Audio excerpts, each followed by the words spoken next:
Iteka ntangere gusubira kubana namwe bakunzi ba radio haguruka bagenda bahemwiriwe canke mwaramutse bivanye naho muherereye kaje mukurikire amakuru yo kuno munsi wa mbere igenekerezo ry'indwi ndamukiza umwaka wa 2025 buhinga bw'ivyuma hariyo Ober Felix Rankunda kuri micro muri kumwe na jewe Arine Munezero mere ku ngingo nkuru ashimikiyeko kuri uwa ndwi ndamukiza umwaka wa 2025 abarundi bibutse imyaka 31 irangiye Perezida Cyprien Ntaryamira yitavye Imana mwisanganya ry'indege ryabereye ku kibuga c'indege c'i Kanombe mu gihugu cy'u Rwanda. Bamwe n'abandi bamenyesha ko iragi rya Perezida Cyprien Ntaryamira yari rikwiye gukurikizwa n'intwaro zamukurikiye. Mu gihugu kibanyi cy'u Rwanda naho batanguye kwibuka ihonyabwoko ryakorewe abatutsi muri uwo mwaka nyene w'1994 ni nyuma y'urupfu rwa Perezida Juvenal Habyarimana akaba yari mu ndege imwe na Perezida Cyprien Ntaryamira. Muca muvyumva mu ntango zano makuru ingorane y'ikena ry'igitoro irabandanya gutuma kwiyunguruza mu gisagara ca Bujumbura bigorana. Mu kigo ca kaminuza c'Izege mu ntara ya Gitega cegukira kaminuza y'u Burundi havugwa imyidogo ya bamwe mu banyeshure batararonka agafashanyo ngurane kuva umwaka w'ishure utangura. Mukanya ni nkuru imwe kwayo.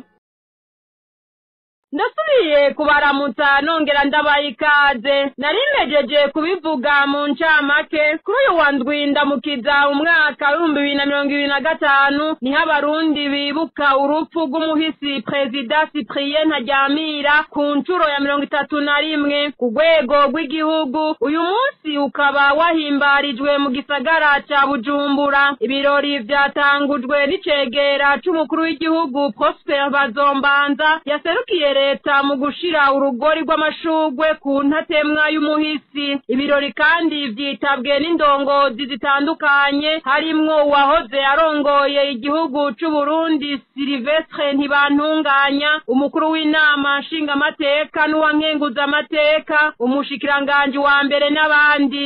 Mu mihingo itandukanye y'u Burundi naho nyene bibutse ku ncuro ya 31 urupfu rwa Perezida Ntaryamira hamwe nabo bari kumwe. Mu ntara ya Kirundo ibirori vyatangujwe n'inkuka ya misa yo kwibuka no gusabira abo bahisi yaherejwe muri paroisse Kanyinya aho yitabiriwe na buramatari w'intara General de Brigade de Police Victor Segasago ari kumwe n'izindi ndongozi muri iyo ntara. Ibirori vyabandanirije ku cibutso c'ukwikukira aho abaserukira intwaro, inzego zo kwivuna abansi n'iz'umutekano, ubutungane n'imigambwe itandukanye yemewe n'amategeko bashira ingori z'amashugwe kuri ico cibutso mu guhiteka umuhisi Cyprien Ntaryamira. Ibirori vyasozerewe no gukurikirana ijambo yashikirije abarundi igihe bari bahejeje kumutora mu mwaka w'igihumbi 1994. Mukurikire agace k'iryo jambo.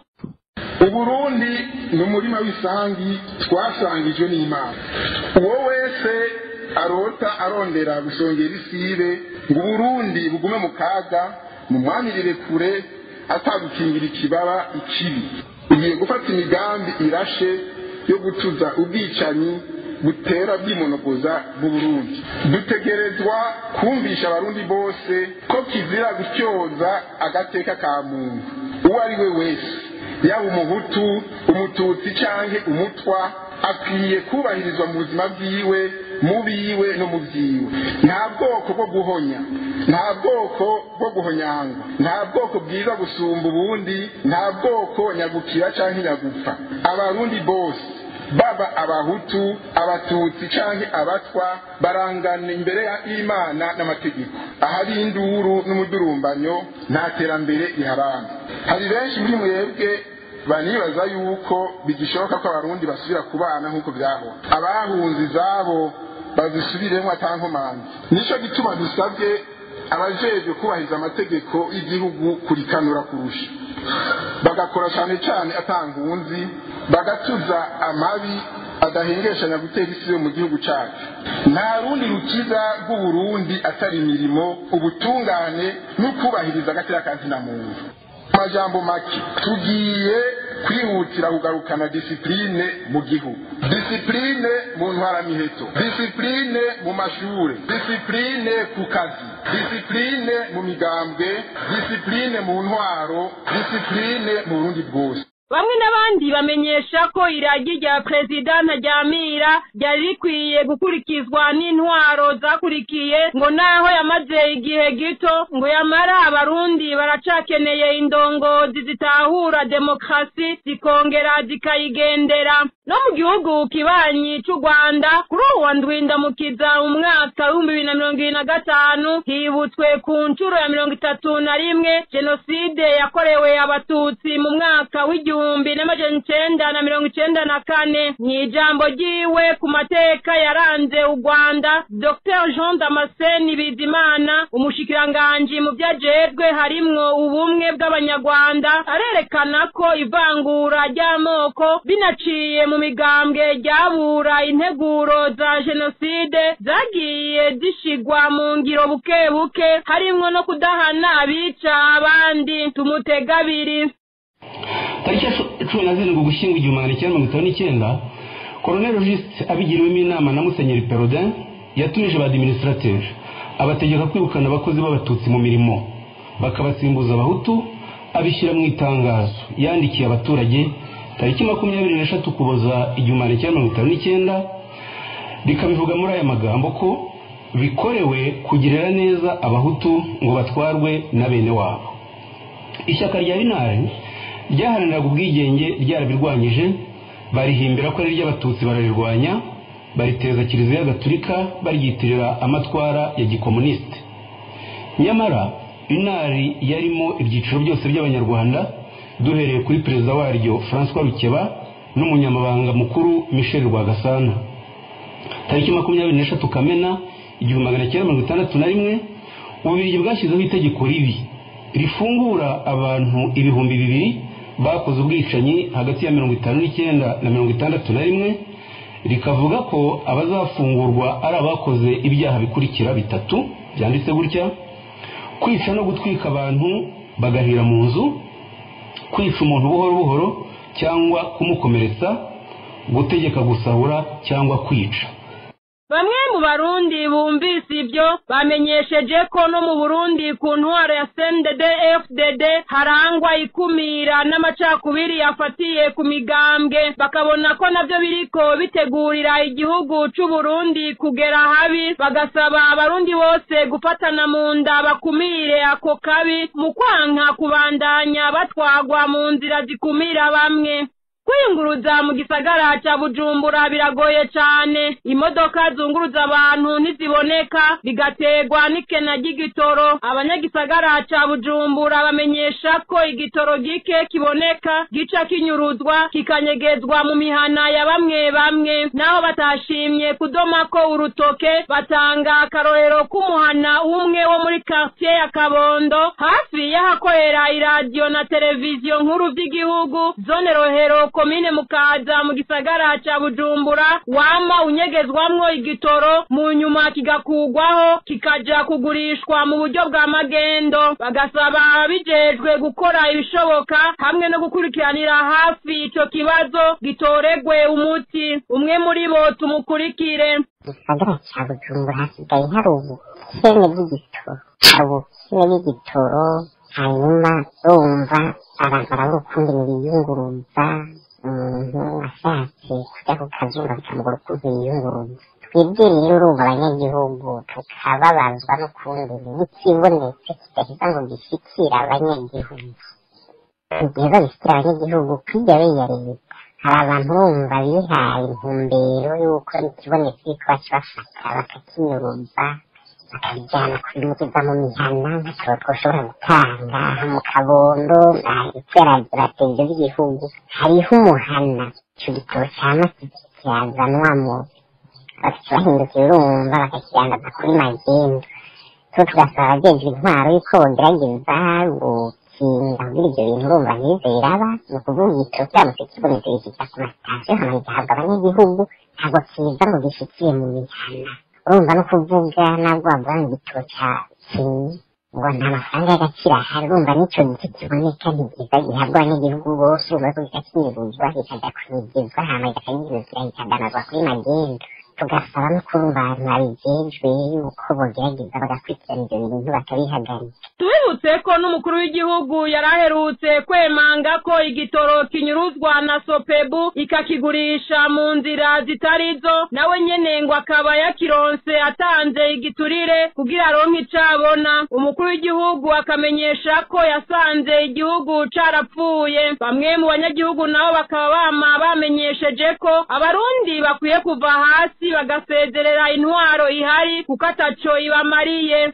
Ibiciro byo kwiyunguruza bikaba byaraduze cyane hagati y'intara za Rumonge, Bururi na Bujumbura. Abiyunguruza bo muri ibyo bice bakaba batagira ayo bacira nayo bamira. Indwi zitari nke ziraheze abiyunguruza baciye mu nzira za Rumonge Bujumbura na Rumonge Bururi bidoga ku ibiciro byo kwiyunguruza bibavuna bakabura uko babikika. Abo banyagihugu bavuga ko basanzwe mu bukene bwo gukora amakara bugata ibyo kwiyunguruza ngo bikaba bije guhuhura ibyahuha. Abadereva bakoresha imodoka zunguruza abantu n'ibintu bakavuga ko biterwa n'ikena ry'igitoro batoheza ngo bemere gukora bahomba narirya ngo iyo bakironse mu buryo bwa magendo kiba kizimbye cyane. Abanyagihugu barasaba abarundi bose kubona ko intwaro bafise ikomoka mu mugambwe CNDD FDD ataco iriko irabamarira ngo baheze bayihindure. Inkuru na Ninete Nancy Mutoni.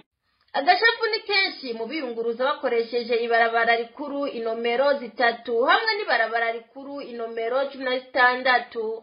Itike ryo kwiyunguruza hagati ya Rumonge n'umugwa w'ubutunzi Bujumbura ryavuye ku mafaranga 10,000 rija ku mafaranga y'amarundi 15,000 mu minsi mike. Ico giciro kikaba kirenga kure niyo nicashinzwe na leta kingana n'6,500. Kuva mu Rumonge kugera i Bururi naho abiyunguruza bari amafaranga 15,000 mu gihe atategerezwa kurenga 5,000. Bamwe mu biyunguruza bakoresheje izo nzira batinduguriye twa Mugina biraturemereye badusaba kuriha amafaranga arenga inshuro 2 ku giciro cyashinzwe na leta atansiguro atacemeza na kimwe cyayo urishe biratunaniza. Haraheze nk'indwi 2 tugiye i Bujumbura turiha amafaranga 10,000 ubu basaba 15,000 utemeye ntibamutwara ndugaye twa Mugina. Abadereva b'imodokari zunguruza abantu kuri ayo mabarabara bavuga ko igitoro gikenye kandi ko atakundi bogira. Igitoro bakironka mu buryo bwa magendu ku giciro kiri hejuru cyane. Abenshi mu bazi uko igitoro kiriko kigugwa mu buryo bwa magendu bamenyesha ko ibido y'amaritiro 200 igugwa amafaranga 300,000, y'amaritiro 40 nayo yaraduze kugera ku mafaranga 600,000. Ni mu gihe ku giciro kizwi ico gitoro cyategerezwa kugugwa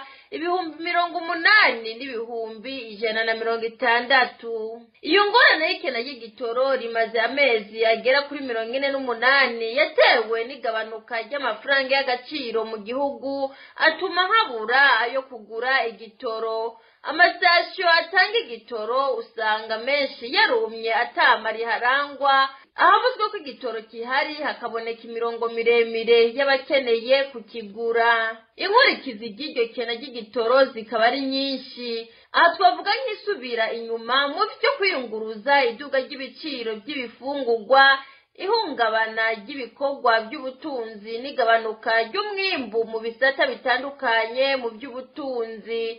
Biruko mu gihe hasinwa amasezerano atandukanye hagati ya leta n'abafatanyabikorwa bo mu karere kugira igitoro ciyongere mu gihugu ariko ntihagire igihinduka ku rubuga. Abatari bake mu banyagihugu bakenera kwiyunguruza babona ko leta ataco iriko ikora muri ico gisata.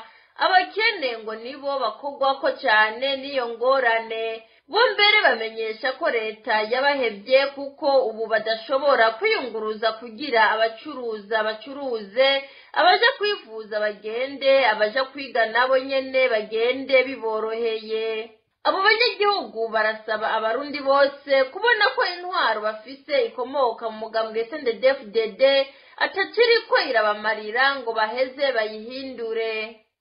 Ninete Nancy Mutoni urakoze kuri iyo nkuru hejeje kudushikiriza. Abanyeshure bo mu mwaka wa mbere n'uwa gatatu biga mu gisata c'uburimyi muri kaminuza y'u Burundi ikigo c'Izege mu ntara ya Gitega baridoga ko bari mu buzima butoroshe bitewe nuko bamaze amezi 5 bataronswa agafashanyo ngurane kabatuma baronka ivyankenerwa mu bikorwa vyabo vyo kwiga, mu gihe mu biro bijejwe itunganywa hamwe n'itangwa ry'ako gafashanyo bavuga ko abanyeshure batararonswa ako gafashanyo arabo amadosiye yabo arimwo amakosa. Bamwe muri abanyeshure bavuga ko iyo nyishu iri mu zikunze gutangwa n'abategetsi bakomoka mu mugambwe CNDD-FDD mu ntumbero yo kwigovyora iyo ntwaro ngo ikwiye kuvaho ngo kuko irangwa no kubesha abarundi ku bibazo bibahanze. Inkuru twateguriwe na Dondo Diemba z'umutima. Abo banyeshure bo mu mwaka wa mbere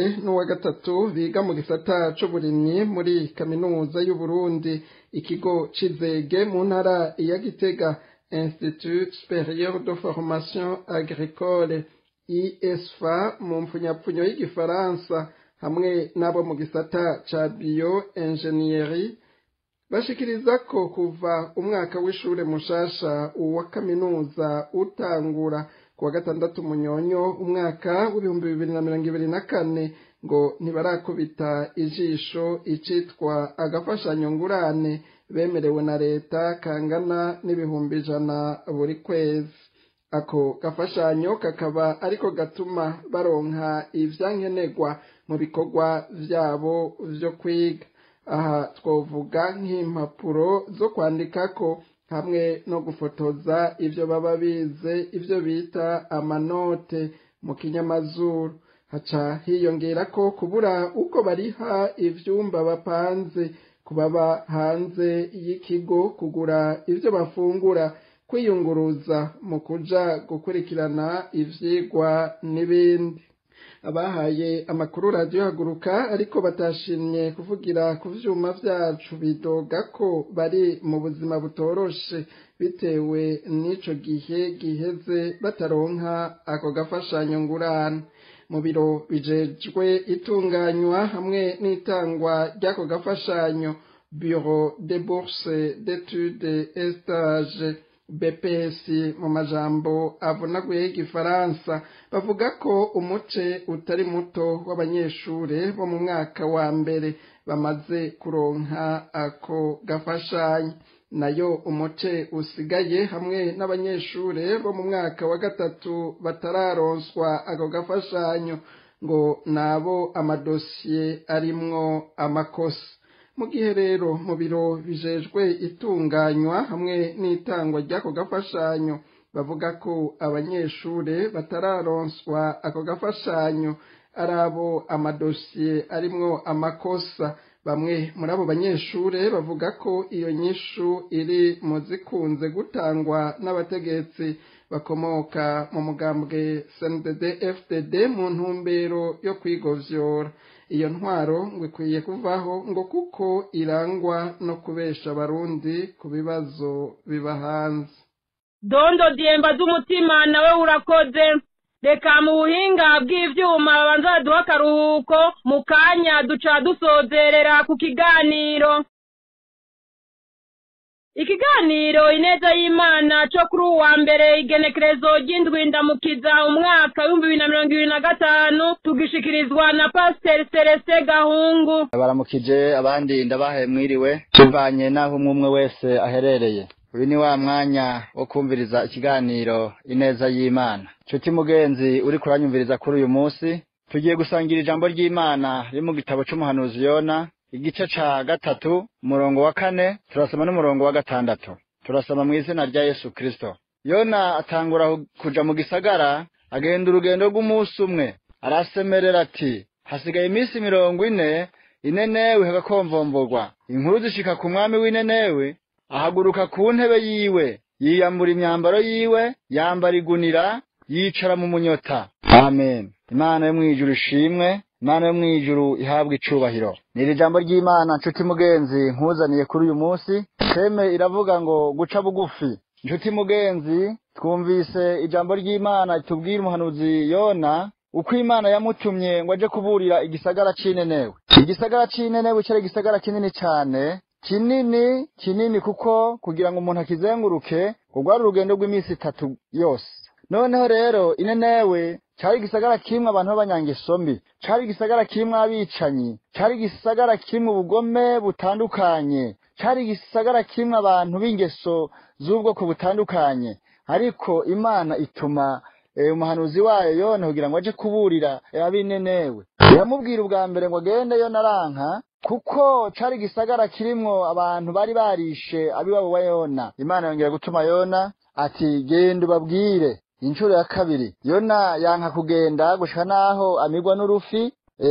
Noneho urufi ruramujana rumudakwa ku nkombe y'Ninenewe. Yona abona rero kuburira abantu baho, arababwira yuko hasigaye iminsi 40 Ninenewe hagakomvomvogwa. Inkuru zishikira umwami w'Ninenewe aca bugufi yicara hasi. Imana rutabare cyane. Kandi ngo yambura impuzu z'ubwami, yambara amagunira, ndetse ngo yicara no mu munyota, ava ku ntebe y'icubahiro yicara hasi mu munyota, akora impuzu z'ubwami, yambara amagunira, aca arategeka, aravuga ngo abantu bo mu gihugu cose, abantu bo mu gisagara cose c'Ninenewe bisonzeshe, bambara amagunira, bisiga iminyota, baririra Imana kugira ngo Imana ibatabare. Abantu bose rero bumva itegeko ry'umwami kandi baca bugufi, bambara amagunira, barihana, bararira. Imana yumva gutakamba kwabo, ikuraho ca gihano yari yateguye cuko mu minsi 40 izokomvomvora ico gisagara. Imana yo mwijuru irutabare cyane. Nshuti mugenzi, nta kindi gitumye amahano agwira mw'isi canke mu bihugu nuko abantu babuze guca bugufi. Abantu biraba igihagararo cabo bakibagira yuko Imana yo mwijuru iri hejuru ya vyose ari ibasumvye ububasha, bakanka guca bugufi. Bigatuma rero umujinya w'Imana utuma haba ivyago. Ariko umwami w'Ninenewe naramukunze cyane, yaciye bugufi yicara hasi akura impuzu z'icubahiro kugira ngo igihugu ciwe gitabagwe, kugira ngo igihugu ciwe gikire. Aca bugufi, mbere ategeka abantu bose yuko nabo bakora nk'uko yakoze, nabo ko baca bugufi nk'uko yaciye bugufi. Mbere aravuga ngo n'ibitungano uhereye no kwipanya imbeba yo mu nzu tunzwe, ngo ntihagire ikintu na kimwe koza ku munwa. Ibitungwa birisonzesha, abantu barisonzesha, abantu bararira. Imana yo mwijuru itabare cyane. Imana yacu ni nyimbabazi, maze Imana yumva gutakamba kwabo, iraheza ibagirira imbabazi. Iminsi 40 yari yateguwe kugira ngo gisagara c'Ninenewe gikomvomvogwe, Imana yo mwijuru ikuraho. Abantu baratabagwa. Guca bugufi ni benshi binanira, gusaba imbabazi ni benshi binanira, kubahana ni benshi binanira. Ariko nagira nkubwire ngo guca bugufi numuti urura, ariko warukwiye kunyobwa n'abantu bose, kuko abantu bose baciye bugufi, ndakubwije ukuri, Imana yo mwijuru yotugirira neza. Imana yo mwijuru yogirira neza igihugu. Imana yo mwijuru yotabara igihugu. Nukuri guca bugufi nico kintu conyine kibura. Esi compa aboroshe n'abahambaye bagacira bugufi Imana, nkuko umwami w'Ninenewe yaciriye bugufi Imana, nkuko umwami w'Ninenewe yategetse igihugu cose gucira bugufi Imana, ngo bagakura impuzu z'icubahiro bari bambaye, bakicara hasi bagaha icubahiro Imana, bakayiririra, bakazamura ibiganza ati turemeye turabatsindwa. None rero nico kibuze guca bugufi. Abantu benshi baraba igihagararo cabo ntibacire bugufi Imana. Abantu benshi baraba amapete yabo ntibacire bugufi Imana. Abantu benshi baraba ivyubahiro vyabo ntibacire bugufi Imana. Imana nayo bikayishavuza cyane. Ariko umwami w'Ninenewe ngo aca bugufi, yicara hasi, akura impuzu z'ubwami, ngo yicara hasi yambara amagunira. Cari ikimenyetso gikomeye cane cuko aciye bugufi, cuko yigize ubusa ata kintu ari. Imana yo mwijuru itabare cyane. Naho Ninenewe hari abantu b'ingeso mbi naho inenewe bari abantu babicanyi, ariko Imana yumva gusenga kwabo irabatabara kubera ko umwami wabo ari we yabanje. Mana yo mwijuru itabare cyane. Inenewe ucari gisagara kirimwo abicanyi, impamvu Yona yatinya kujayo nuko bari barisha abantu b'iwabo wa Yona barabamara, bari barakoze ubwicanyi budasanzwe, mbere ngo hari n'inzitiro z'inenewe ngo zari zubakishije ubuhanga bw'abantu. Ariko Imana ntiyitaye ku ivyo byose, yitaye guca bugufi ku mwami wabo. Umwami wabo aca bugufi. Imana imaze kubona ukuntu umwami wabo aciye bugufi akarira kugira ngo igihugu nticononekare, kugira ngo igihugu ntigikomvomvoke, Imana itanga imbabazi, ibagirira imbabazi ititaye ku vyaha vyabo, ibagirira imbabazi kubera umwami ari watamwe guca bugufi, agaca ategeka n'abantu bose ko baca bugufi bagacira bugufi Imana. Imana yo mwijuru itabare cyane. Niki kibura kugira ngo abantu ba kino gihe bace bugufi bubaha Imana, batinye icyaha n'igisa naco? Igihugu cyashobora kugira umuvumo bivuye ku mwami wabo, igihugu cyashobora kubona amahano bivuye ku mwami wabo. Igihe kimwe Imana ibanza kubaza Dawidi mu bihano bitatu ikintu yokora: inkota, ikiza n'ibindi. Ariko Dawidi yabaye nk'uyu mwami w'inenewe, aravuga ngo Mana yanje, jewe ubwanje nditanze, aba ari jewe wica, aba ari jewe ukuraho, hako abanyagihugu bahura n'ibi byago atacaha bakoze.